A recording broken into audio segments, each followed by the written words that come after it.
এটা কি বসত বাড়ি নাকি মেস বাড়ি? এত রাত পর্যন্ত সদর দরজা খোলা কেন? এত রাত পর্যন্ত একজন বাইরের লোক এখানে কি করছে? আমি সব মুছে ফেলবো, তোমরা আবার এক হবে।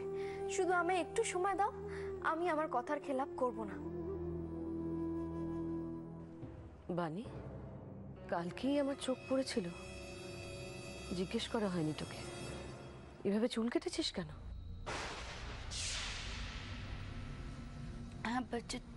চুল মানে আমি তো তুইও না মেসি, মানে এত থতমত খাওয়ার কি আছে? সত্যি কথাটা জানলে কি বর্দিমা তোর উপর? কি সত্যি কথা? হ্যাঁ বর্দিমা, মানে হয়েছে কি, নীলাদ্রিতা না মানে মেজদিরই ছোট চুলটাই পছন্দ করে, মানে নীলাদ্রিতার কথাতেই তো মেজদি। নীলাদ্রি? কে নীলাদ্রি? বর্দিমা তোমার কিচ্ছু মনে নেই? নীলাদ্রিতা। হ্যাঁ হ্যাঁ হ্যাঁ, ওই ডাক্তার। নীলাদ্রি পছন্দ করে বলে বাণীকে এরকম ভাবে চুল কাটতে হবে কেন? তার পছন্দ অপছন্দে আমাদের বাণীর কি যায় আসে? কি বলছো তুমি বর্দিমা? নীলাদ্রিদার সঙ্গে তো মেজদির বিয়ে হয়েছিল, সে কত কাণ্ড, ওর শাশুড়ি ওকে কত কথা বলেছিল। তুমি তো তখন অসুস্থ ছিলে। এই লাবু, কি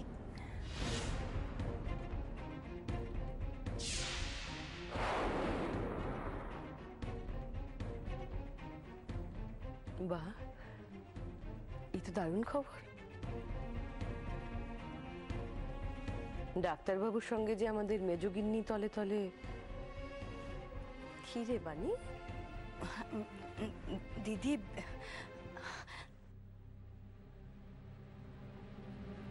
মেজদি, এই মেজদি, কি হলো রে? কোথায় যাচ্ছিস তুই? লজ্জা পেয়েছে।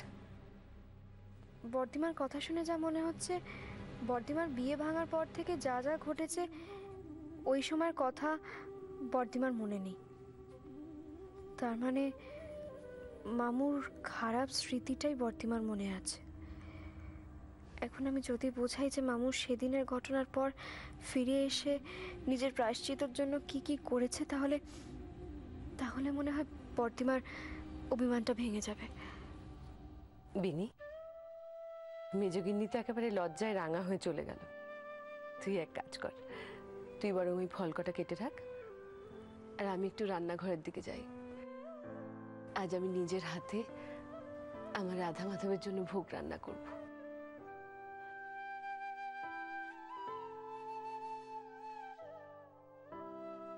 বর্দিমা, কি চাই? বর্দিমা, তুমি মামুকে ভুল বুঝছো। তুমি জানো মামু প্রায়শ্চিত্ত করার জন্য কি কি করেছে? তুমি কল্পনাও করতে পারবে না। এই বাড়িটা অন্য কেউ নিয়ে নিচ্ছিল, মামু নিজে টাকা দিয়ে ছাড়িয়েছে। তুমি জানো ভূত তো চাকরিটাই চলে গেছিল। মামু নিজের কোম্পানিতে একটা গুরুত্বপূর্ণ পোস্টে ভূতকে চাকরি দিয়েছে।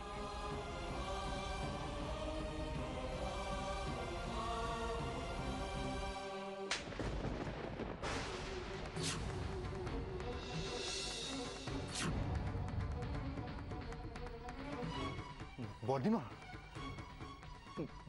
বর্দিমা, তুমি এটা কি করলে? তুমি মিছরিকে? ব্যাস, অমনি বউকে আগলাতে চলে এসেছে। খুব ভালো হয়েছে, ঠাকুর আমারই সাথ দিচ্ছে। বর্দিমার সামনে সবার চরিত্রগুলো একেবারে স্পষ্ট হয়ে যাবে। তর্ক কর ভূত, তর্ক কর, বর্দিমাকে যা তা কথা শোনা। বর্দিমা, মিছরি কি করেছে? তুমি ওকে এইভাবে মারলে? তারাও ভূত। এ আমি কি করলাম ঠাকুর? আমি আমি মিছরির গায়ে হাত তুললাম? বর্দিমা, তুমি তো আমার মা। তোমার যদি মনে হয় আমি অন্যায় করে থাকি, কোনো ভুল করে থাকি, তাহলে তো তুমি আমাকে 100 বার মারবে। তোমার তো সেই অধিকারটা আছে। ঠিক জানে কিভাবে বর্দিমার মনটা গলাতে হবে। যতই চেষ্টা করো মিছরি, বর্দিমাকে আমি তোমার নামে এমন বলেছি, ওসব মিষ্টি কথায় বর্দিমা ভুলছে না। বর্দিমা, মিছরি তো কাল থেকে বোঝানোর চেষ্টা করছে জয়ন্তদা যে অন্যায়টা করেছে সে। আমি চাই না ভূত, তুমি আমার মা আর আমার মধ্যে কোনো কথা বলো বা কোনো ব্যাপারে থাকো। আমার মা আমাকে যতই মারুক, আমি জানি আমার মা আমাকে খুব ভালোবাসে, আর যারা ভালোবাসে তারাই তো শাসন করে। এ তো সেই মিছরি যাকে আমি চিনি। কই, বিনি যেরকম বলেছিল সেরকম কোনো উদ্ধত ভাব তো আমার চোখে পড়ছে না। নাকি আমার সামনে এসব অভিনয় করছে? আমার সামনে ওর ওই রূপটা আড়াল করে রাখতে চাইছে। ফাতিমা, তুমি তো আমাকে ভুল বুঝতেই পারো না, তাই না? একদম আমার সামনে অভিনয় করার চেষ্টা করবে না মিছরি।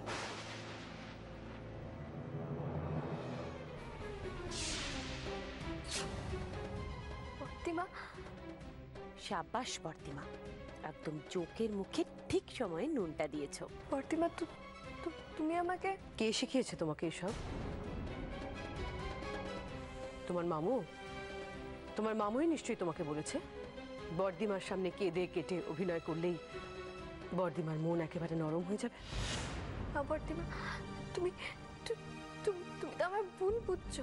শোনো মিছরি, তোমার মামুর শেখানো এই বুলিগুলো একদিন আমি সত্যি বলে ভাবতাম। আমি কখনো আমার ভাই বোনেদের থেকে তোমাকে আলাদা করে দেখিনি।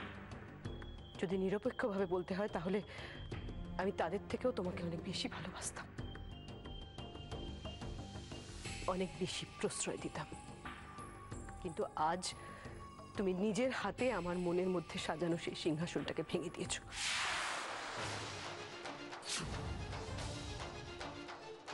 ফাতিমা, তুমি এত বড় একটা শাস্তি আমায় দিতে পারলে কেন?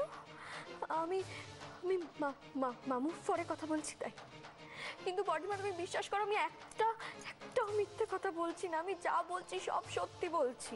একদম চুপ। আর একটাও বাজে কথা আমি তোমার মুখ থেকে শুনতে চাই না মিছরি। তোমার মামু হয়তো তোমাকে অনেক কিছুই শিখিয়েছে, শুধু একটা কথা শেখাতে ভুলে গেছে তোমার মামু। সেটা হলো এই যে সর্বাণী সরকার কখনো কোনো মিথ্যেকে প্রশ্রয় দেয় না, কোনো ছলনায় ভোলে না। কি ভেবেছিল তোমার মামু সর্বাণী সরকারের মাথা ঠিক নেই? হ্যাঁ, তাই তাকে যা খুশি বোঝানো যাবে, তুমি বুকে এসে পড়লেই আমি তোমাকে ক্ষমা করে দেব? আমি এই মিছরিকে চিনি না। আমি যে মিছরিকে চিনতাম সে সত্যি কথা বলতো, তার মনে বিন্দু মাত্র পাপ ছিল না, যে অভিনয় করে ভালো সাজার ভান করে না। কিন্তু এই মিছরিকে আমি চিনি না। এখন আবার কে ফোন করছে? দেখ,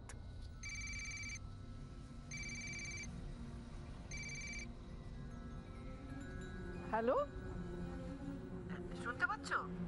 একটু ওই মিছরিকে ডেকে দেবে? আমি ও সোনাদিম্মা বলছি। মিছরির সোনাদিম্মা ফোন করেছে? বাহ, এই সুযোগটা কাজে লাগাতে হবে। জয়ন্তদা যদি একবার জানতে পারি মিছরিকে এই বাড়িতে এইভাবে লাঞ্ছনা গঞ্জনা সহ্য করতে হচ্ছে, মার অব্দি খেতে হচ্ছে, তাহলে কিছুতেই তার ভাগ্নিকে এ বাড়িতে রাখবে না। আইডিয়া। হ্যালো হ্যালো,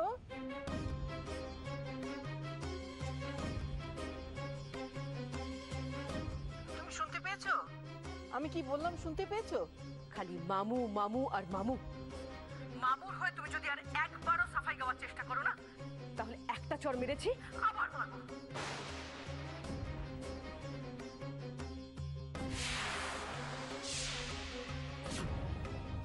সর্বাণী গলা না? সর্বাণী দিদিভাইকে মেরেছে, আবার মারবে বলছে। কিন্তু কেন? দিদিভাইকে এভাবে বকাঝকা করছে কেন? বর্দিমা শোনো। খবরদার ভূত, লজ্জা করে না তোর? তুই আমার সামনে দাঁড়িয়ে নির্লজ্জের মতো তোর বউকে সাপোর্ট করে যাচ্ছিস। তুই তো দেখছি জয়ন্ত বসু আর মিছরির হাতে পুতুল হয়ে গেছিস। বর্দিমা, কান খুলে ভালো করে শুনে রাখ ভূত, সর্বাণী সরকার একটা হাত নষ্ট হয়ে গেলে সেই হাতটা কেটে বাদ দিয়ে দেয়, যাতে শরীরের অন্য অঙ্গ প্রত্যঙ্গগুলো নষ্ট না হয়ে যায়। জয়ন্ত বসুর হয়ে ওকালতি করছিস তুই আজ? তুই জানিস না সেই জয়ন্ত বসু তোর বড়দিমাকে কিভাবে ঠকিয়েছে? সর্বাণী এসব কি বলছে? জয়ন্তর উপর এত কিসের রাগ ওর? না না, ওর কথা শুনে মোটেও কি অসুস্থ মনে হচ্ছে না। তোর চাকরিটাও তো মিথ্যের আশ্রয় নিয়ে ওই জয়ন্ত বসুই কেড়েছিল, তাই না?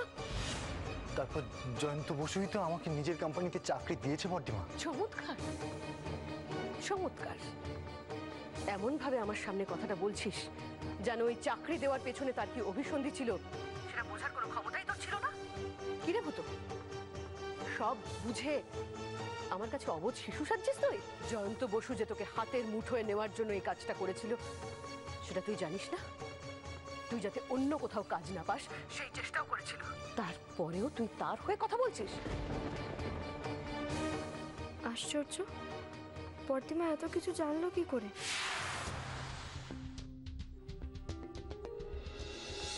বর্দিমার তো সেই সময়কার কোনো কথা মনে থাকার কথা নয়। বর্দিমা, মামু কিন্তু... আমি কি কোনো ভুল কথা বলছি? ভুল মানে? যখন আমি অসুস্থ ছিলাম পুরনো কোনো কথাই আমার মনে ছিল না। তখন জয়ন্তর সঙ্গে আমার বিয়ে দেওয়া হবে, এই বুদ্ধিটা কার মাথা থেকে বেরিয়েছিল মিছরি? কার মাথা থেকে বেরিয়েছিল বলো? কি মনে হয়েছিল তোমার? বিয়েটা একটা খেলা নাকি ভেবেছিলে বড়দিমাকে এই বাড়ি থেকে বের করে দিতে পারলে তুমি আর তোমার মামু মিলে আমার ভাই বোনেদের উপর আরো বেশি করে অত্যাচার চালাতে পারবে? বর্দিমা, আমি এসব ভেবে কিছু মানে কোনো কাজ করিনি। এতই যদি তোমার সৎ সাহস, তাহলে আমার কয়েকটা প্রশ্নের উত্তর দাও। তোমার মামু ভূতর চাকরি কাড়েননি?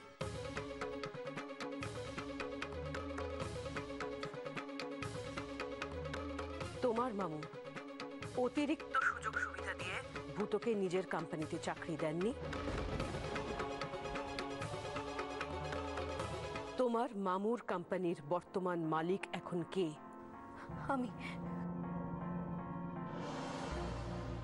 বিনি তো দেখছি একটা কথাও ভুল বলেনি, সবই তো মিলে যাচ্ছে।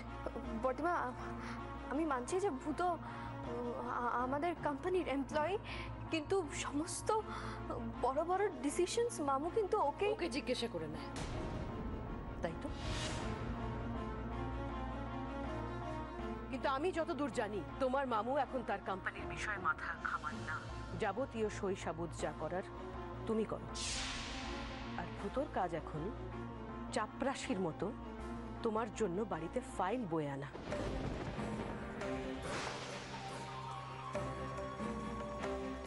বর্দিমা, তোর উজ্জ্বল ভবিষ্যতের জন্য আমার বাকি বোনেদের লেখাপড়া মাঝপথেই বন্ধ করে দিতে হয়েছিল। বাণীটার গানের গলা ভালো ছিল, ওকে যতটা পেরেছি নিজে শিখিয়েছি, কিন্তু কোনোদিন কোনো বড় শিল্পীর কাছে নিয়ে যেতে পারিনি। নিজেরা হাত পেটাকিয়ে থেকেছি তোর স্কুলের মাইনে দেওয়ার জন্য, সেটা কি ওই জয়ন্ত বসুর কোম্পানিতে চাপরাশিগিরি করার জন্য?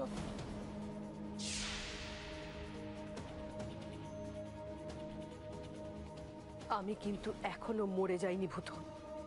তুই আজই যাবি, আজই গিয়ে জয়ন্ত বসুর কোম্পানিতে তোর রেজিগনেশন লেটার জমা দিয়ে আসবি।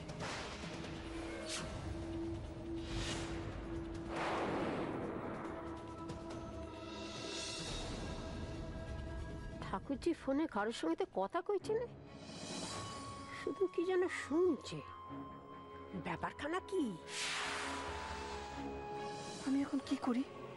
জয়ন্তকে এসব কথা আমি কি করে বলবো? মিছরি এত কষ্ট সহ্য করে শ্বশুর বাড়িতে মুখ বুজে পড়ে আছে। হে ভগবান!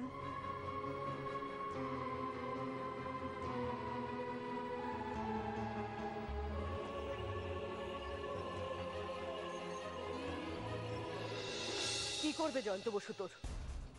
কি কি করবে বল? তোর পেছনে লাগবে, তুই যাতে অন্য কোথাও কাজ না পাস সেই চেষ্টা করবে। করুক, দরকার হলে তুই রাস্তার ধারে বসে সবজি বিক্রি করবি ভূতো, কিন্তু এই চাকরি তোকে ছাড়তে হবে। তুই যদি সত্যি আমার ভাই হোস তাহলে ট্রেনে বাসে হকারি করবি, তাও ভালো।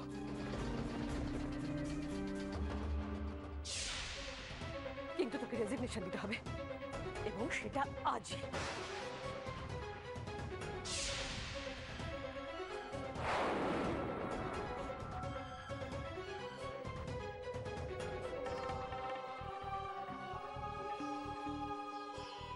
মা গো মা, এ তো সেই মাথা খারাপের মেয়েটা। আচ্ছা, জামাই কি জয়ন্তের অফিসে চাকরি করে?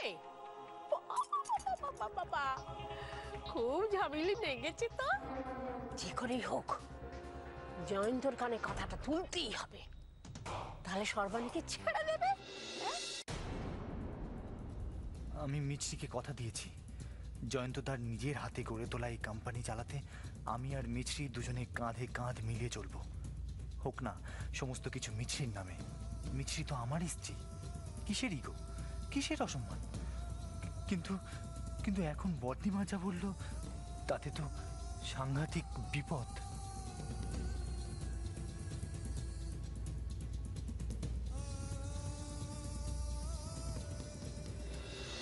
ভূতো, মিছরি, মিছরি তুমি এসেছো? আমি এতক্ষণ তোমার অপেক্ষাই করছিলাম। কি কি হয়েছে তোমার? তোমাকে এরকম কেন দেখাচ্ছে? মিছরি, আমার আমার নিজেকে খুব অসহায় লাগছে। ভূতো, ভূতো, বসো বসো, তুমি ওখানে চুপ করে বসো। দেখো ভূতো, বর্দিমা চায় না যে তুমি মামুর কোম্পানিতে থাকো, কিন্তু আমি আর আমার মামু চাই তুমি কোম্পানিতে থাকো। এই দুয়ের মাঝখানে পড়ে তুমি ভাবছো এখন তোমার কি করা উচিত, তাই তো? হ্যাঁ মিছরি, মিছরি, আমি তোমাকে বলে বোঝাতে পারবো না আমার মনের কি অবস্থা চলছে এখন। ভূতো, তোমার কাছে তো তবু বর্দিমা আছে, কিন্তু আমার কাছে তো কেউ নেই ভূতো। এই পুরো বাড়ির মধ্যে আমি যাকে আমার অবলম্বন বলে ভাবতাম, তার ভরসা, তার স্নেহ, সবকিছুর থেকে আমি আজ বঞ্চিত হয়ে গেছি মিছরি, ভূতো। কিন্তু এত অল্পেই আমাদের কিন্তু আপসেট হলে চলবে না। বর্দিমার এখন যা অবস্থা, যা সিচুয়েশন, তাতে বর্দিমাকে একদম কষ্ট দিলে চলবে না। কিন্তু ভূতো, তুমি একটা কথা ভেবে দেখো তো, তুমি যদি এখন এই চাকরিটা না করো তাহলে এই সংসারটা কি করে চলবে? তুমি যা টাকা পেয়েছিলে সবই তো খরচ করে দিয়েছো, 1 টাকাও তোমার ব্যাংকে নেই। নেই তো। ভূতো, তুমি যখনই এই চাকরিটা ছেড়ে দেবে, তোমার স্ত্রী হিসেবে মামুর সবকিছু কিন্তু আমাকে ফিরিয়ে দেওয়া উচিত। কিন্তু আমি তো মামুকে আর এটা বলতে পারবো না যে মামু তুমি আমাকে 2 লক্ষ টাকা দাও, কারণ ভূতোর তো পরের জবটা পেতে টাইম লাগবে। আমি তো এটা বলতে পারবো না।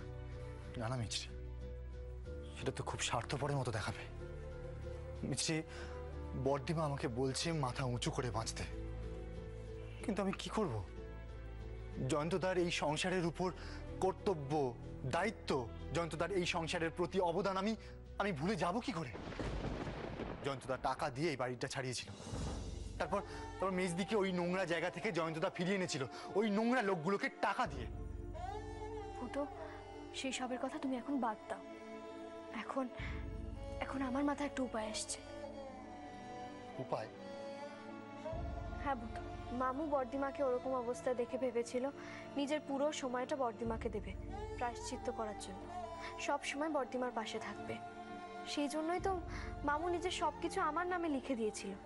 কিন্তু এখন তো বর্দিমা সুস্থ হয়ে গেছে, মামুর কোম্পানি, মামুর গাড়ি বাড়ি, নিজের টাকা পয়সা, এগুলোর মালকিন হয়ে থাকার তো এখন কোনো মানে হয় না।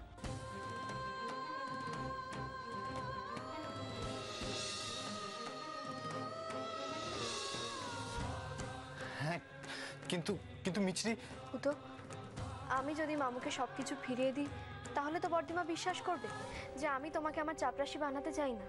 মামু কিন্তু আমারই মামু থাকবে, কিন্তু ইন্ডাস্ট্রিয়ালিস্ট জয়ন্ত বসুর ভাগ্নি হিসেবে আমি কিন্তু কোনো সুযোগ সুবিধে নেব না। ভূতো, আমার প্রথম পরিচয় হচ্ছে আমি তোমার স্ত্রী, তুমি যেইভাবে রাখবে আমি ঠিক সেইভাবেই থাকবো।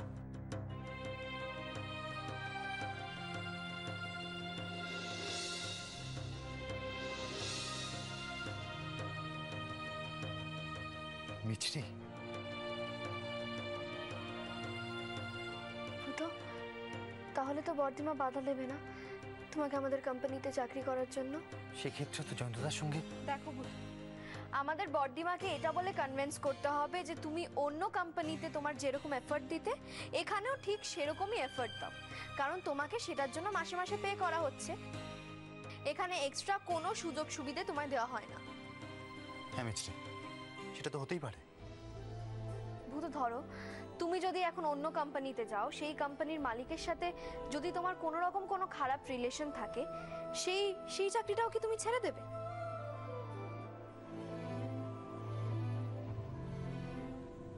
তুমি একদম ঠিক বলেছো মিছরি, তুমি সত্যিই এই বাড়ির বউ হওয়ার যোগ্য। তুমি নিঃস্বার্থভাবে শুধু এই সংসারেরই ভালো চাও। মিছরি, মিছরি, আমি ইমোশনাল হয়ে কথাগুলো বলছি না। আমি জানি জয়ন্তদা আর বর্দিমার এই ভাঙা সম্পর্কটাকে একমাত্র তুমিই পারো জোড়া লাগাতে। সে চেষ্টা তো আমি করবই ভূত, কিন্তু এখন আমার মাথায় শুধুমাত্র একটাই প্রশ্ন, যে বর্দিমার কানে আমার আর আমার মামুর সম্পর্কে কে বিষ ঢালছে? সত্যি ঘটনাগুলোকে নিজের মতন সাজিয়ে গুছিয়ে বর্দিমাকে ভুল বোঝাচ্ছে। সে কি শুধু বর্দিমার সামনে ভালো হতে চায়, নাকি পুরো পরিবারের ক্ষতি চায়?